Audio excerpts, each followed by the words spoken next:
में सनसनीखेज खुलासा, एक तरफा प्यार में लड़कियों को पिलाया था जहरीला पानी, 2 गिरफ्तार। उन्नाव कांड में सनसनीखेज खुलासा हुआ है, तीनों किशोरियों को जहर खिलाया गया था। पुलिस ने जहर देने वाले 2 युवकों को गिरफ्तार कर लिया है। पुलिस के अनुसार एक तरफा प्यार में वारदात को अंजाम दिया गया है। किशोरी को पहले चिप्स खिलाया गया, फिर पानी के बहाने कीटनाशक पिला दिया गया। आईजी लक्ष्मी सिंह ने मामले का खुलासा करते हुए बताया कि मृतक लड़कियों के परिवारजनों को मुख्यमंत्री राहत कोष से 5 लाख और घायल किशोरी को 2 लाख दिया जाएगा।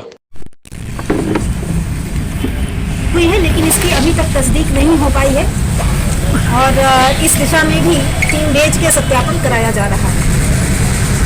ये कीटनाशक किस तरीके का था, सल्फास था या क्या था, इसके बारे में? इसके केमिकल नेचर पर अभी हम कमेंट नहीं कर पाएंगे, लेकिन उसने ये बताया है कि गेहूं की बुआई के समय इस्तेमाल होने वाला घर पर उपलब्ध कीटनाशक का पैकेट उसने इस्तेमाल किया है। वो मारना सिर्फ एक लड़की को चाहता था और 2 लड़कियों ने पिया है। जी हाँ, मारना वो एक के लिए गया था, इसीलिए उसने 2 बोतल पानी रखा था, एक बाकी के लिए, एक उस लड़की के लिए। लेकिन जब इन दोनों लड़कियों ने अपनी बहन के हाथ से छीनकर पानी पीना चालू किया, इसने रोकने की कोशिश की, वो नहीं मानी, तो ये नहीं बता पाया, जाहिरा तौर पर ये नहीं बता पाया कि पानी में कुछ मिला। तो एफआईआर में लिखा गया है कि उनके गले के आसपास दुपट्टा बंधा हुआ था, उसका कोई एक्सप्लेनेशन नहीं? इसने इसके कन्फेशन के मुताबिक इसने कुछ भी हाथ पैर नहीं बांधा था। लड़कियां जब बेहोश होकर गिर गईं, उनके मुंह से झाग आने लगा, तो इसने उठा के उनको उनके लाही के खेत में मेड़ होके डाल दिया और वहां से दोनों भाग गए।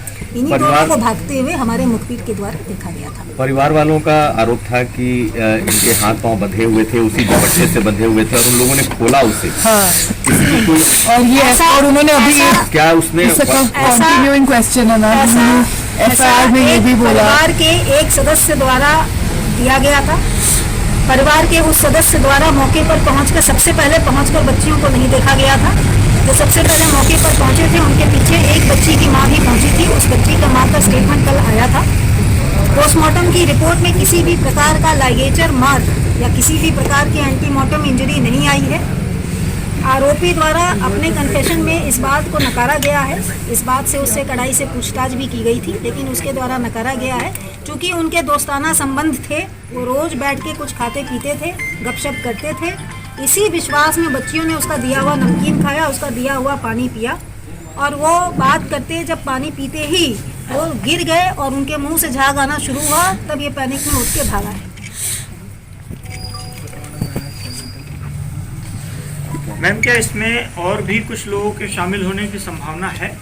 अभी तक के घटनाक्रम में जैसा परिस्थितिजन्य साक्ष्य हमें मिले हैं, कल कॉम्बिंग के दौरान जैसे साक्ष्य मिले थे और आज जो मुखबिर की सूचना थी, इन 2 लोगों को ही दौड़ते हुए देखा गया था और 2 को पूछताछ में अभी तक उनके द्वारा किसी अन्य का नाम नहीं लिया गया है।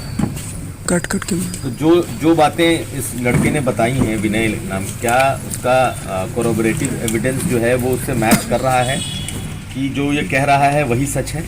कोरोबोरेटिव एविडेंस के तौर पर इसके द्वारा लाया गया नमकीन का पैकेट, लड़कियों द्वारा लाया गया नमकीन का पैकेट कल कॉम्बिंग के दौरान फॉरेंसिक टीम द्वारा बरामद किया गया था। पानी की बोतल भी फॉरेंसिक टीम के द्वारा बरामद की गई थी, यद्यपि उस समय हमें ये नहीं पता था, एक खाली बोतल मौके से प्राप्त हुई थी। इसके द्वारा पिया जाने वाला और खाया जाने वाला सिगरेट का बट और पान मसाले का पैकेट भी कॉम्बिंग के दौरान मौके वारदात से फॉरेंसिक टीम को बरामद हुआ था। इसके सीडीआर की एनालिसिस से भी मौके के समय, घटना के समय में, टेंटेटिव समय में जो ये समय बता रहा है, उस समय सीडीआर एनालिसिस में इसकी उपस्थिति उस जगह पर पाई गई है। लड़कियों के पास क्या मोबाइल्स थे वहाँ पर, तीनों लड़कियों के पास, और इनकी कंटिन्यूअस बात होती थी? जैसा कि इसने बताया है, इसने लड़की से मोबाइल नंबर मांगा था, लेकिन लड़की के द्वारा अपना मोबाइल नंबर नहीं दिया गया था और इसको झटक दिया गया। और लड़के की कास्ट क्या है मैम? लड़का जो विनय है वो धानुक जाति से है और जो इसका दूसरा साथी है वो रावत जाति से है। दूसरा वाला साथी रावत जाति से। तो जब दोनों की मैडम दोस्ती थी, ये लोग लगातार बैठते थे, तो प्रपोजल को ठुकराने की कोई खास वजह इस लड़के ने बताई है क्या?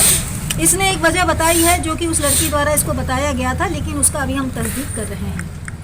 लड़की की निजता का ध्यान रखते हुए उस रीज़न को भी हमारे द्वारा नहीं बताया जा रहा। वो ये भी बता रहा था, जैसे हम लोगों ने परिवार वालों से बात की थी कि जो फ़ोन जिसकी जिक्र हो रहा है कि उसने नंबर मांगा था, लेकिन ये बताया जा रहा है कि वो मोबाइल ही उसने लड़के ने ही उस लड़की को दिया। इसका तस्दीक किया जा सकता है। अभी तक जो मैंने जो आपको बताया है, इस विनय के द्वारा जो अपना कन्फेशन हमें दिया गया है, उस कन्फेशन के हिसाब से ही आपको बताया